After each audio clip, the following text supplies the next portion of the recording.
Inspigo. Inspiration on the go.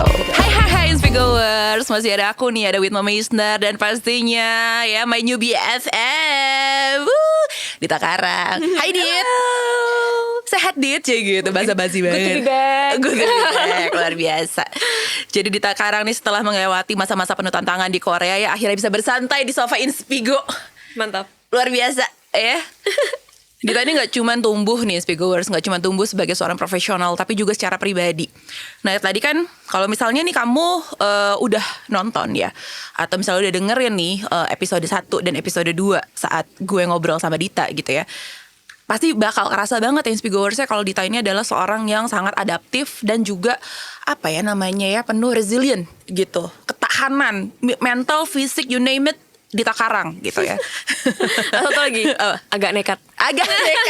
Kita perlu loh agak nekat gitu ya kan. Ke New York, oke, New York. Kadang-kadang kalau misalnya kayak kita terlalu overthink gitu ya, kita bukan risk taker, ujung-ujungnya kesempatan nggak bakal datang lagi deh. Iya kan? Itu dia. Itulah, boleh loh nekat itu asal nekatnya penuh perhitungan, bener. And be responsible of your nekatness.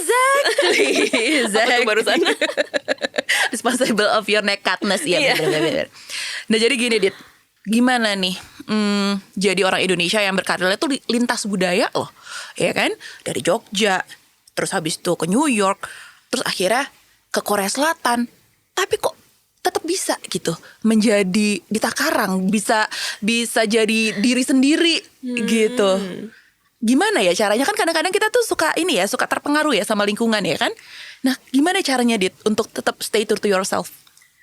Menurut aku yang bikin aku ini aku itu karena aku ya orang Jogja Bali, karena aku ke New York, karena aku ke Korea, ya aku jadi aku. Oke. Jadi I think, dan aku sekarang juga masih adventure gitu kan. Sekarang I just started a new adventure also gitu kan. Jadi what made me is me, dan yaudah aku grow to be the better version of myself aja fokusnya, so that I don't lose myself gitu. Ya, jadi Dit, kalau misalnya kita ngomongin soal identitas gitu ya, mungkin banyak yang udah tahu juga nih Inspigoers atau Ditamin gitu ya, akar budaya Dita adalah seorang bangsawan Bali gitu. Bahkan kalau misalnya aku nonton ya beberapa dulu variety show kamu di Korea ya, mereka tuh memanggil kamu seorang princess, putri, ya kan, Princess Dita. Gimana nih, ada gak sih tantangan gitu ya? Kamu nih culture-nya seorang bangsawan gitu di Bali pula yang cukup strict ya kebudayaannya gitu ya. Terus memilih karir di dunia seni gitu, dan diizinkan bahkan sampai jadi seorang idol Korea. Dan ini kan bukan jalur konvensional. Mungkin kalau misalnya biasanya bangsawan-bangsawan Bali ini mungkin pengen karirnya di politik, ya kan, atau di kesehatan gitu. Idol loh. Ini gimana? Gimana caranya, Dit? Sebenarnya ini big part itu adalah mamaku kan dari Jogja, papaku yang Bali. Oke. Mamaku juga sekolahnya seni waktu kuliah. Jadi itu aku, it's my card gitu loh. Jadi kalau aku mau ya mungkin gara-gara mama. Kalau aku pengen sekolah seni karena mama juga sekolah seni mungkin. Darahmu mengalir di tubuhku. Mengalir. Jadi mungkin ya diizinkan itu, one of the reason diizinkan mungkin ya itu ya. I have a wild card gitu. I was lucky to have a wild card gitu yang bisa dipakai. Jadi Oke. Dan pastinya kan gini, apa ya namanya ya, kamu belajar gitu ya, pentingnya membawa identitas budaya sendiri ke dalam sebuah karir internasional kamu gitu kan ya. Apa nih hal atau budaya Indonesia yang kayaknya tuh paling kamu pegang teguh banget gitu ya selama kamu berkarir, mau waktu kamu sekolah di New York, mau kamu berkarir di Korea, atau sekarang nih kamu solo mau menjadi seorang idol global gitu. Gimana Dit? budaya Indonesia ini, aku karena aku orang Jawa ya. Ya. Aku dari dulu juga ada saying alon-alon waton kelakon. Oh. Itu artinya adalah pelan-pelan nggak apa-apa. Iya. Tapi yang penting jalan. Itu ya mungkin karena aku wong Jawa. Iya. Ya kan. Jadi pelan-pelan nggak apa-apa. And I am a believer kalau everyone have their own timeline. own pace. Their own pace. Kayak kapan kamu naik turun cause you know everyone's different. Jadi pelan-pelan nggak apa-apa asal kamu moving forward and you're going towards the thing that you want. So itu bisa apapun, kayak bisa karir, bisa relationship with someone, doesn't matter. Kayak as long as you're going towards what you want, itu towards your goal gitu. I think that's. Nah ini tuh adalah sebuah apa ya namanya ya, kebijaksanaan gitu ya, karena kan kayak kamu tahu ya sekarang ya di dunia gitu kan semuanya tuh moving forward so fast gitu kan ya, fast pace banget gitu. Saat kita tuh melambat, kita ngerasa ketinggalan gitu kan. Kok temen gue udah di A gitu, udah di titik A, kok temen gue anaknya udah 15 gitu. Sedangkan gue belum nikah misalnya gitu. Ya siapa tahu. Nah itu kan jadi kan kayak kadang-kadang kita sebagai manusia, karena kita hidup di lingkungan yang sangat cepat, kita ngerasa kayak ketinggalan. Gimana ya caranya Dit ya untuk supaya tidak merasa seperti itu gitu? Ada gak sih tipsnya buat Inspigoers mungkin yang lagi dengerin kita sekarang? Aku juga pernah merasakan ini gitu. Ya normal lah, karena manusiawi banget. Apalagi waktu aku habis dari grup, aku merasa I have to start from zero kan.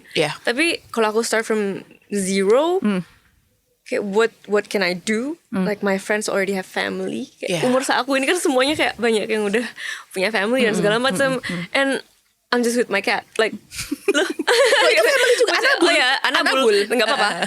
I love you, my Anabul. Tapi terus. aku juga kadang merasa kayak, kenapa timelineku ini banget, walaupun aku punya in the back of my mind, aku ya alon-alon waktu kelak, nggak apa-apa.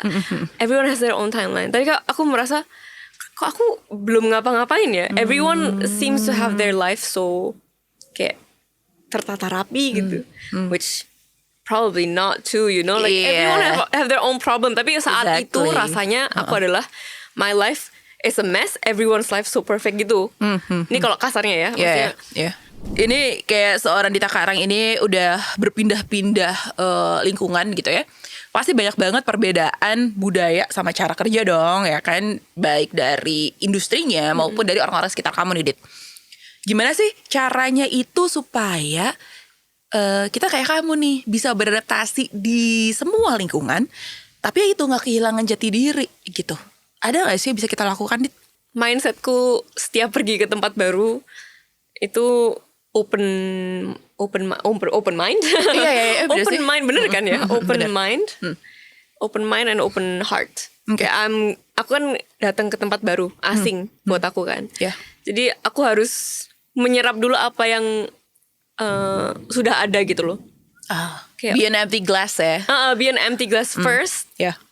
Toh ini adalah tubuhku dan ini adalah diriku yang aku sudah, waktu pertama kali aku ke US itu berarti umur berapa? 17, 18. 17, sekitar 17, 18.